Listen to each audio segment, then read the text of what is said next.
তো আজকে আমরা শিখবো, আচ্ছা তোমাদের কি মনে আছে যে তোমাদের কি লিনিয়ার নামে যে কোর্স ছিল, অথবা ফার্স্টের দিকে যে কোর্সগুলো, সেটা হলো যে যেখানেই রেজিস্ট্যান্স, ক্যাপাসিটেন্স এগুলো থাকে। ক্যাপাসিটেন্স বা ইন্ডাক্টর এগুলো কি? এরা হলো চার্জ স্টোরেজ এলিমেন্ট না? মানে এখানে যদি একটা সিগন্যাল অথবা কারেন্ট অথবা ভোল্টেজ যদি তুমি হলো পাস করাও, যদি সেখানে যদি ক্যাপাসিটিভ অথবা ইন্ডাকটিভ সার্কিট থাকে, সেখানে কি হয়, একটা ডিলে ফর্ম করে না? মনে আছে কি কারো ফার্স্ট জি sir. Order circuit, second order circuit যেগুলো পড়েছিল, সেখানে একটা টাইম কনস্ট্যান্ট থাকতো। দেখতে যে রাইজ হইতে একটা টাইম লাগছে, ইভেন তোমার হলো একটা স্টেপ সিগন্যাল, সেটাও রাইজ হতে একটা টাইম লাগছে। ইন্ডাক্টর মানে ক্যাপাসিটর চার্জ হতে টাইম লাগছে, ডিসচার্জ হতে টাইম লাগছে। এই ধরনের কার্ভগুলো কি দেখেছো তোমরা? আমি যদি ড্র করি, দাঁড়াও। একটা ক্যাপাসিটর চার্জ হয় কিভাবে যদি মনে করো, দেখতে পাচ্ছ সবাই? একটা জি ক্যাপাসিটর স্যার। এভাবে চার্জ হয় না? যদি একটা ক্যাপাসিটিভ সার্কিট শুধুমাত্র থাকে, মনে করো একটা ক্যাপাসিটর, সেই ক্যাপাসিটরটা চার্জ হয় কি এইভাবে না?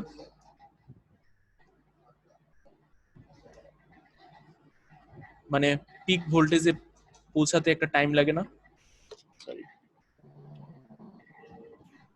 এরকম ফার্স্ট অর্ডার সার্কিটে আমরা এইভাবে পড়েছি। ইভেন তোমার হলো চার্জ হলো, এখন যদি তুমি ডিসচার্জ করে দাও, সুইচটা যদি অফ করে দাও, যে ডিসচার্জ করবো ক্যাপাসিটরটা, সেটাও ডিসচার্জ হতেও একটা টাইম লাগে। সেটার ওয়েভ শেপটা এরকম। এই ধরনের সার্কিট মানে সরি, এই ধরনের ওয়েভ শেপ তোমরা পেয়েছো কি ফার্স্ট অর্ডার সার্কিট সলভ করার সময়? ফার্স্ট অর্ডার মানে লিনিয়ার অথবা ইভেন আরএলসি সার্কিট, মনে আছে কি কারো যে একটা ক্যাপাসিটর যদি থাকে, সেটা চার্জ হতে, যে একেবারেই তোমার হলো ডিরেক্ট চার্জ হয় না, ডিসি ভোল্টেজও যদি তুমি তার ক্রসে দাও বা ইয়া দাও, সেটা চার্জ হতে কি একটা টাইম লাগে। মনে আছে কি কারো? এটা ক্যাপাসিটরের বেসিক। এটা নিয়ে কারো কোনো কনফিউশন আছে যে একটা ক্যাপাসিটর যদি সার্কিটের মধ্যে থাকে, সেটা চার্জ হতে বা ডিসচার্জ হতে একটা টাইম লাগে, টাইম ডিলে হয়? জি জি স্যার, এটা বুঝতে পারছি স্যার। ওকে। তো এই জিনিসটা নির্ভর করে একটা একটা ভ্যালুর উপর, সেটা হলো টাইম কনস্ট্যান্ট। সেটাকে আমরা কি দ্বারা প্রকাশ করতে পারি? সেটা হলো টাও দ্বারা। মনে আছে কি তোমাদের? জি স্যার। টাও দ্বারা। টাওটাকে আমরা কিভাবে লিখতাম বলো তো? টাও ইকুয়াল টু কি, একটা যদি সার্কিট যদি এরকম হতো, একটা রেজিস্ট্যান্স আছে, তার মধ্যে একটা ক্যাপাসিটেন্স আছে, এই সার্কিটের টাও কতটা হয় বলতে পারবা? আর সি, এইটাকে আমরা টাইম কনস্ট্যান্ট বলতাম। মনে আছে কি? রেজিস্ট্যান্স আর ক্যাপাসিটেন্সের যে গুণফল, এটাকে আমরা বলতাম হলো টাইম কনস্ট্যান্ট বা টাও।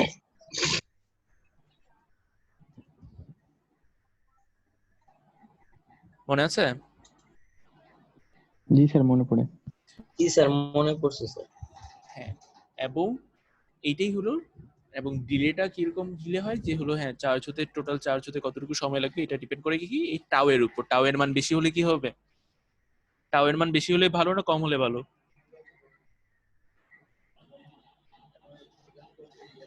স্যার কম হলো।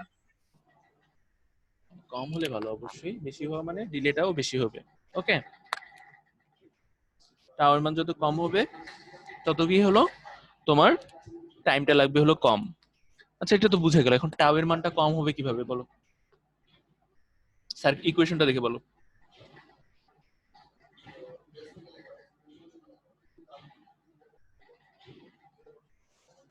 টাও এর মান কম হবে কখন? ক্যাপাসিটরের মান বেশি হলে না কম হলে? স্যার কম হলে। কম হলে স্যার। অবশ্যই কম কম হলে। হলে। অবশ্যই কম হলে। তো আচ্ছা, একটু আগে তো আমরা বললাম যে একটা ভিএলএসএ সার্কিটের মধ্যে কি ফর্ম করতেছে, রেজিস্ট্যান্সও তৈরি হচ্ছে, ক্যাপাসিটরও তৈরি হচ্ছে। তো তার মানে কি, যদি ওখানে যদি তুমি একটা সিগন্যাল দাও, ওকে, মনে করো যে একটা মেমোরি তৈরি করলাম, মনে করো এই ভিএলএসএ টেকনিক ইউজ করে তুমি একটা মেমোরি তৈরি করলো। তারপরে মেমোরি থেকে ডাটাটা তুমি হলো যদি নিতে চাও, বা সেখানে যদি ডাটা ইনপুট দিতে চাও, সেখানে তাহলে কি কি হবে, একটা তৈরি হবে বলো দেখি? ডিলে তৈরি হবে না? আচ্ছা, তোমাদের বাসার যেই মেমোরি চিপ অথবা হার্ড ডিস্ক অথবা এই ধরনের জিনিসগুলো, যেগুলো ভিএলএসআই কম্পোনেন্ট দ্বারা তৈরি হয়ে থাকতে পারে, সেই জিনিসগুলো কি সবসময় কি ফার্স্ট থাকে না? প্রথমের দিকে ফার্স্ট থেকে আস্তে আস্তে স্লো হয়ে যায়। ইভেন তোমাদের বাসার প্রসেসর থেকে শুরু করে, তারপর হলো তোমার ল্যাপটপের প্রসেসর বা মেমোরি এই জিনিসগুলো কি সবসময় সেম থাকে, না আস্তে আস্তে পারফরমেন্স গুলো ডিকে করে বা আস্তে আস্তে সেগুলো স্লো হয়ে যায়, বা ইভেন মেমোরিতেও স্যার আস্তে আস্তে আস্তে আস্তে স্লো স্লো হয়ে হয়। যায়। অবশ্যই স্লো হয়। এবং তোমার হলো তোমাদের যে, হ্যাঁ অবশ্যই স্লো হয়। আরেকটা জিনিস বলি, সেটা হলো যে ইভেন তুমি মনে করো একটা নতুন ল্যাপটপ নিয়ে আসছো বাসায়, কিন্তু তুমি করলে কি একই একটা ফোল্ডারের ভিতর অনেকগুলো ফাইল নিয়ে রাখছো, তো তখন কি হয় ফোল্ডারটাতে ঢুকতে কি সবসময় কি ইনস্ট্যান্টলি ঢুকতে পারে না, মাঝে মাঝে স্লো হয়ে যায়, না লোড স্যার, নিতে সময় লাগে। লোডিং নিতে সময় লাগে কিছুক্ষণ। অবশ্যই। প্লাস ইভেন তুমি একটা ফাইল ট্রান্সফার করছো, সেক্ষেত্রেও কি একটা ট্রান্সফার হইতে একটা টাইম লাগে, কারণ হলো এই যে এগুলো হলো সবগুলোই হলো ডিলের কারণে।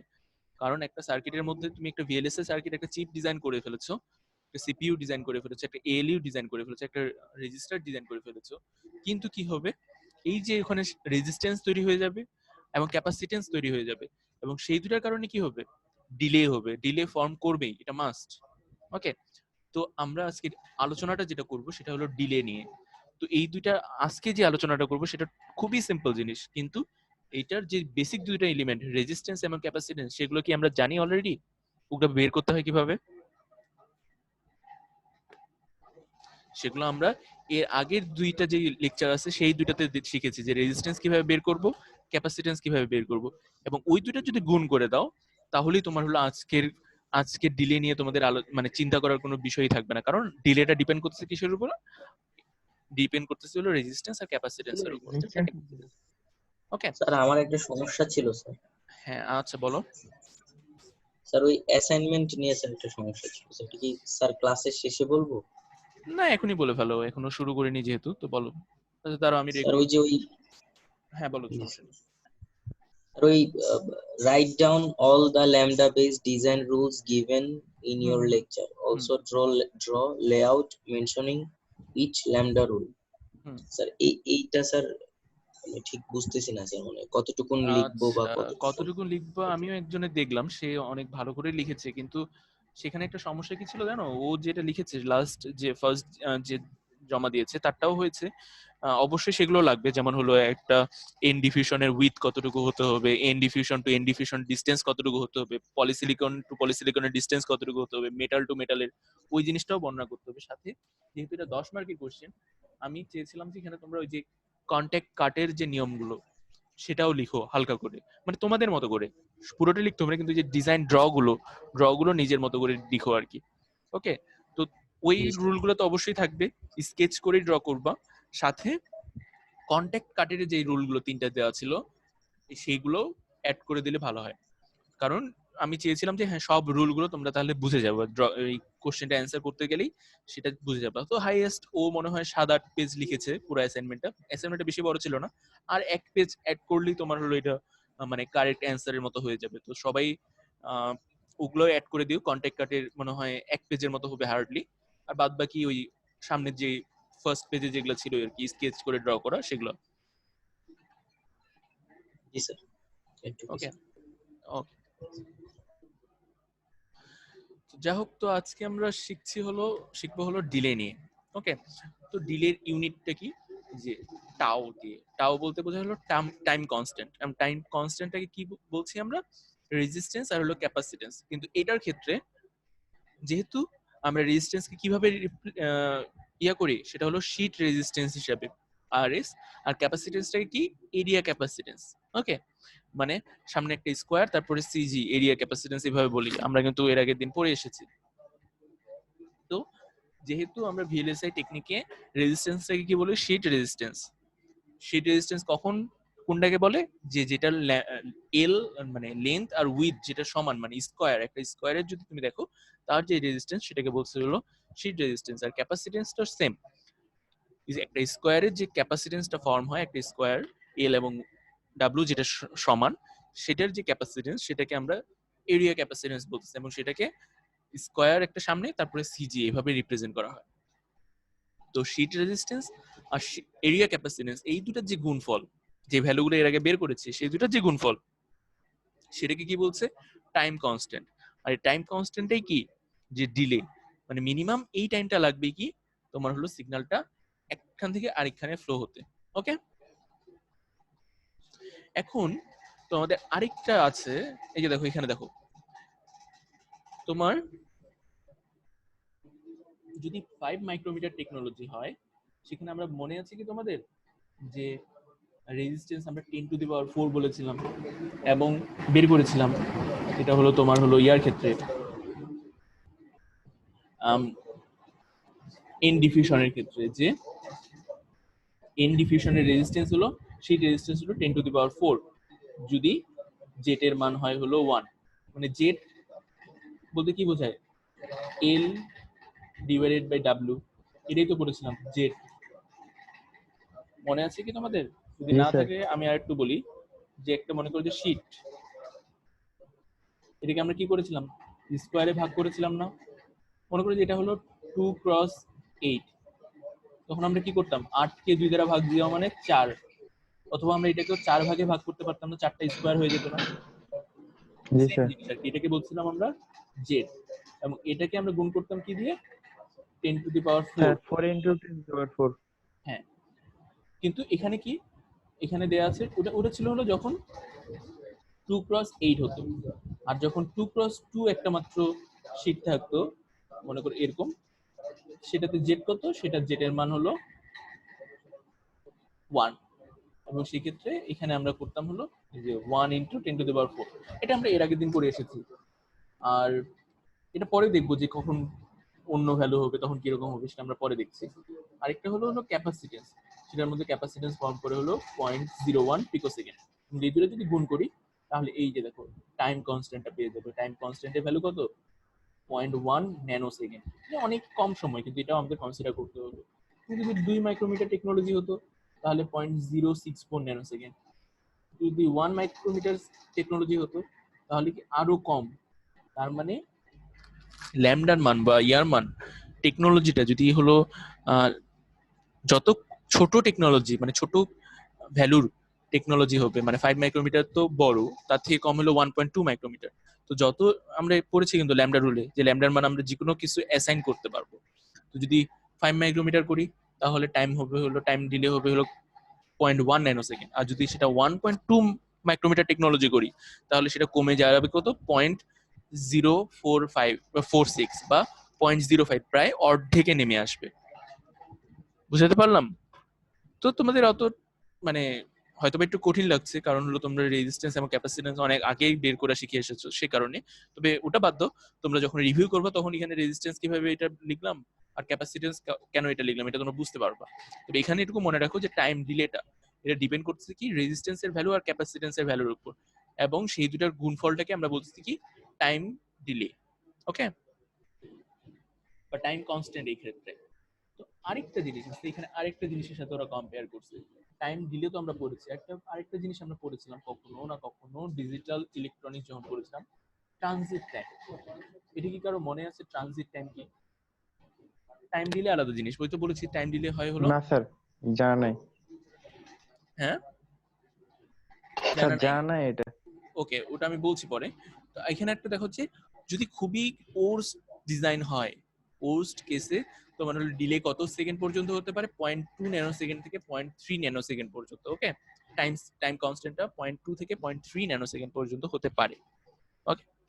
তো এখন আমরা পড়ি হলো যে নেক্সট আরেকটা জিনিস শিখবো আমরা, এটা খুব একটা ইম্পর্টেন্ট না, পরবর্তীতে খুব একটা ইউজ করা হবে না, তারপরেও বের করা শিখবো। এটা কি, সেটা হলো যে ট্রানজিট টাইম কি।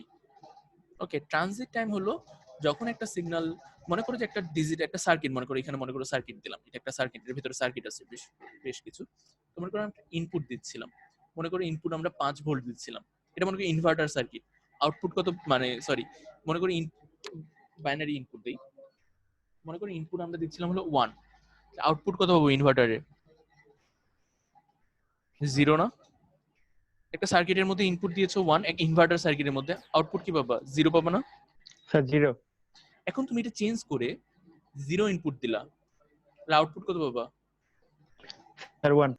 হ্যাঁ, কিন্তু এই যে চেঞ্জটা যে করলাম, 1 থেকে 0 করলাম ইনপুটে, আউটপুটটা কি সাথে সাথে 0 থেকে 1 হয়ে যাবে? হওয়া কিন্তু উচিত, কারণ ইনপুট যখনই চেঞ্জ হবে আউটপুটটা চেঞ্জ হওয়ার কথা, কিন্তু এটা হয় না। এটার মধ্যে একটা ডিলে তৈরি হয়, যে ইনপুটটা তুমি চেঞ্জ করছো, এই যে মনে করো যে ইনপুট যখন 1, আউটপুট হলো 0। ইনপুট যখন 0, আউটপুট হওয়ার কথা হলো সাথে সাথে 1 হয়ে যাওয়ার কথা, তাই না? মনে করি এটা 1, এটা যদি জি 0 স্যার। হয়, এরকম করে এটা যদি মনে করো আউটপুটের হয়, তাহলে ফার্স্টে 0 ছিল, সাথে সাথে 1 হয়ে যাওয়ার কথা, কিন্তু অ্যাকচুয়ালি হয় না। কিরকম হয় জানো? তোমার আরেকটু ডিলে হয়। মনে করো এখানে 0 হয়ে গেছে, তারপরে আরেকটু ডিলে হতে হবে, তারপরে সে মনে করবে ও এখন ওখানে ইনপুট মনে চেঞ্জ হয়ে গেছে, দেন সে আউটপুটটা চেঞ্জ করে। তার মানে যেখানে একটা ডিলে তৈরি হলো, দেখেছো? এখানে একটা টাইমের ডিলে তৈরি হলো না? এইটাকে বলছে কি? জি স্যার। Transit time. একটা সিগন্যাল যখন মানে ইনপুটের সিগন্যালটা যখন চেঞ্জ হবে, আউটপুটের সিগন্যালটা সাথে সাথে চেঞ্জ হয় না, একটু দেরিতে চেঞ্জ হয়, এটাকে বলছে হলো ট্রানজিট টাইম। এটা বের করার ইকুয়েশন হলো এই যে টাউ এসডি। মানে তোমাদেরকে বলে দিয়েছে যে ডিলে টাইম আর ট্রানজিট টাইম এই দুটোকে যাতে কনফিউজ না করো। ওকে, তো এটাকে বলে হলো টাউ এসডি দ্বারা ডিনোট করা হয়, এবং সেখানে হলো ইন্ডাক্টর চলে আসে, তারপর সোর্সের ভোল্টেজে চলে আসে, এসব। তো এটা খুব একটা ইম্পর্টেন্ট না, কিন্তু ইম্পর্টেন্ট হলো কি তোমার এই টাউটা, মানে টাইম কনস্ট্যান্ট, এটা ইম্পর্টেন্ট। এই দুটো যাতে কনফিউজ না হয় সেই জন্য এখানে আমি টাইম, এখানে তোমাদের হলো ট্রানজিট টাইমটাও এখানে বর্ণনা করা আছে, সেটার ইকুয়েশন আলাদা। ওকে, কিন্তু এটা আমরা পরবর্তীতে ইউজ করবো। আমাদের মেইন কনসার্ন কি? ডিলে। ডিলেটা ডিপেন্ড করে কার উপর? সেটা হলো যে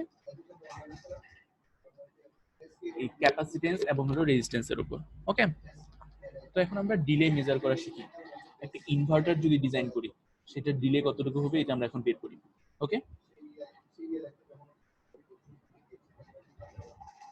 আমি তোমাদেরকে এই ইনভার্টার ডিলেটা বের করা শিখাবো। ক্যাপাসিটর এটা সিমন্স ডিলেটা তো আরো সোজা, তো ইনভার্টার ডিলে। ওকে,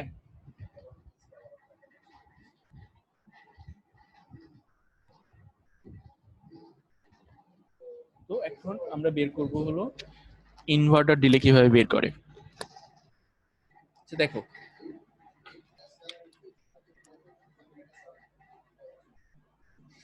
একটা ইনভার্টার যখন আমরা ডিজাইন করেছিলাম, তোমাদের কি মনে আছে যখন একটা ইনভার্টার আরেকটা ইনভার্টারকে রান করে, তখন লেন্থ টু উইথ রেশিও বা Z per unit pull up এবং পুল ডাউন, এই রেশিওটা তোমাদের ইয়াতে ছিল, অ্যাসাইনমেন্টে ছিল, এটা কত হইতে হয়? কত ইস টু কত হইতে হয় বলতে পারবো? অ্যাসাইনমেন্টে ছিল কাজ, ফার্স্ট অ্যাসাইনমেন্টে, যে একটা ইনভার্টার যখন আরেকটা ইনভার্টারকে রান করে, তখন ইনভার্টারটার পুল আপ এবং পুল ডাউন রেশিও এটা কত হতে হয়? তোমরা করেছিলা? 4:1 হ্যাঁ, আরেকবার বলো।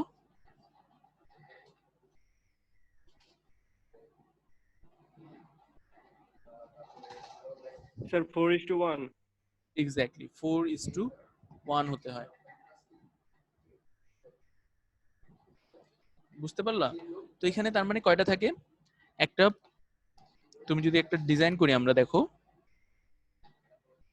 এটা মনে করো যে এনমোস ইনভার্টারই আমরা ডিজাইন করলাম।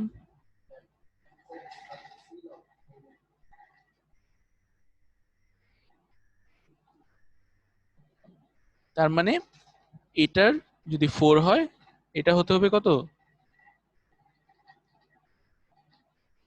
তার মানে এটা যদি 4 হয়, এটার জেড যদি হয় 4, এটার জেড হবে কত? 1। মানে 1 জেড পার ইউনিট, উপরেরটার 4, নিচেরটা কত? 1, তাই না? তার মানে উপরেরটার রেজিস্ট্যান্স কত হবে? 4 ইন্টু 10⁴, আর নিচেরটার রেজিস্ট্যান্স কত হবে তাহলে?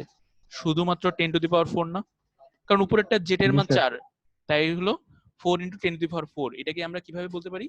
40 কিলো ওহম। আর নিচেরটার কত? 10⁴, কারণ জেড এর মান শুধুমাত্র 1, সেক্ষেত্রে সেটার আমরা কত? 10 কিলো ওহম। বুঝতে পারলাম? জি স্যার। তার মানে এখন নিচেরটা যদি, নিচের রেজিস্ট্যান্স হলো কি 10 কিলো ওহম, একটা ক্যাপাসিটেন্সও থাকবে, সেটা থেকে আমরা একটা টাও এর মান পাবো না? সেটার জন্য একটা টাও এর মান পাবো কিনা?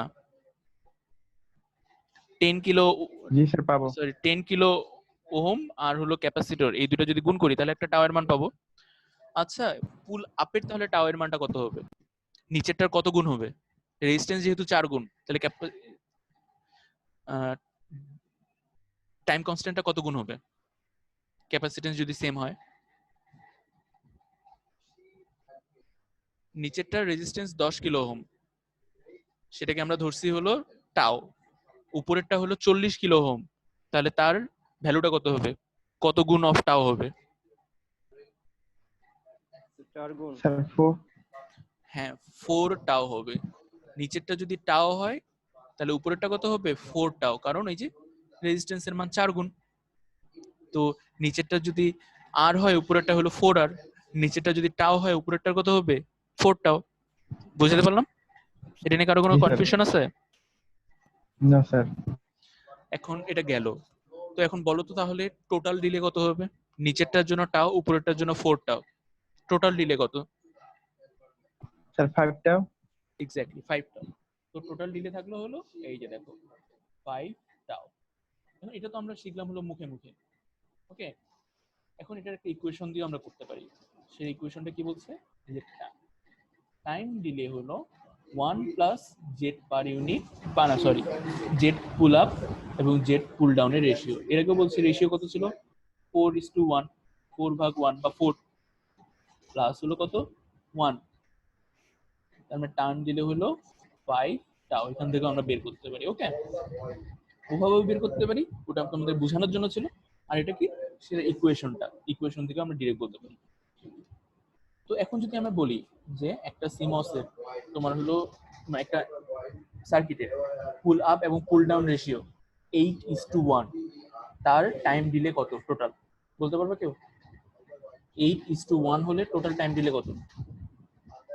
যদি স্যার 9 টাও। এক্স্যাক্টলি 9 টাও, ওকে। 9 বলতে হবে না, 9 টাও। তো এটা তো গেল, এটা তো তোমরা বুঝছো। তো এখন একটা সিমসে পাবে না,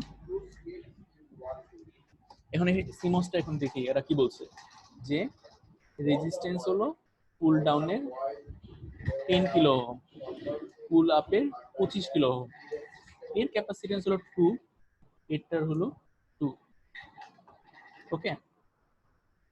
দেখো কিন্তু এটা হলো 10 কিলো ওহম, এটা হলো 2 শীট রেজিস্ট্যান্স, এটা হলো 25 কিলো ওহম, এটা হলো 2 শীট রেজিস্ট্যান্স। তো এখন টোটাল টাও কতটা হবে টাইম ডিলে? এখানে দেখো ফার্স্টেরটা কত 10 kilo ohm into 2 sheet capacitance, এটাকে আমরা বলতে পারি 2 টাও। না, টাও বলতে আমরা ধরে নিচ্ছি হলো 10 কিলো ওহম আর এইটার গুণফল, এখানে 2 দ্বারা গুণ আছে সেহেতু ধরতেছিল এটা হলো 2 টাও। তো এখন এখানে দেখো দেখি পরেরটা রেজিস্ট্যান্স কয় গুণ বাড়ছে, 25 কিলো ওহম হয়েছে, 25 কিলো ওহম, আর ওর ক্যাপাসিটেন্সটা 2 থেকে গেছে, 2 এরিয়া ক্যাপাসিটেন্স। এটাকে এইভাবে লেখা যায় না 5 টাও, এটা যদি 2 টাও হয় এটা তাহলে কত হলো 5 টাও, এইভাবে লেখা যেত। জি স্যার। তো এখন তাহলে টোটাল ডিলে কতটা হচ্ছে, এই যে দেখো এই দুটো যদি যোগ করে দিই তাহলে হলো 7 টাও, ওকে। বুঝতে পারলা? এর আগের গুলোতে কি ছিল, ক্যাপাসিটেন্স আমরা ধরে নিয়েছিলাম কি, এই যে দেখো শুধুমাত্র 1 সিজি, তাই, কিন্তু এখানে তোমার দেওয়া আছে কত 2 এরিয়া ক্যাপাসিটেন্স, তো এটাও গুণ হবে। এর আগের বার এটার সাথে গুণ করিনি, মানে যখন ক্যালকুলেশন করতেছিলাম তখন, এখন কি এটাও গুণ করতে হবে 2 দ্বারা।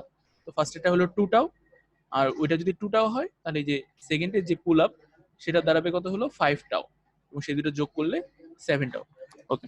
তো আজকে যেহেতু টাইম কম সেহেতু এটা তোমাদের সমস্যা থাকলেও এটা এখন রিভিউ করে দেওয়া যাচ্ছে না, তবে তোমরা আগে ভিডিওটা দেখো আজকেরটা, তারপরে সেটা মিলায়, তারপরে যদি আমার সাথে কনফিউশন থাকে সেটা আমাকে নেক্সট দিন জিজ্ঞাসা করবো। তবে এটা একটু ডিফিকাল্ট ছিল, কিন্তু এই ফার্স্ট এরটা এটা তোমাদের এটা বুঝতে কি কারো কোনো ধরনের সমস্যা আছে, যে না স্যার। 5 টাও কিভাবে আসলো, আর সেটা যদি রেশিওটা চেঞ্জ করে আমি বলি যে 8:1 হইতো, তাহলে সেটার ডিলেটা কতটুকু হবে, এটাতে কোনো সমস্যা নেই তো, তাই না? না স্যার। ওকে, পরেরটা একটু দেখা দেন নেক্সট। আচ্ছা পরেরটা তোমরা একটু ভিডিওটা দেখে নিও, মানে আর 2 মিনিট আছে তো, নাহলে ইয়াটা কেটে যাবে। তো এরপরের দিন মানে তোমরা দেখে নিও ভিডিওটা, যে তারপরেও যদি তোমাদের কোনো ধরনের কনফিউশন থাকে বা থাকবে অবশ্যই, আমি সেটা চেষ্টা করবো নেক্সট দিন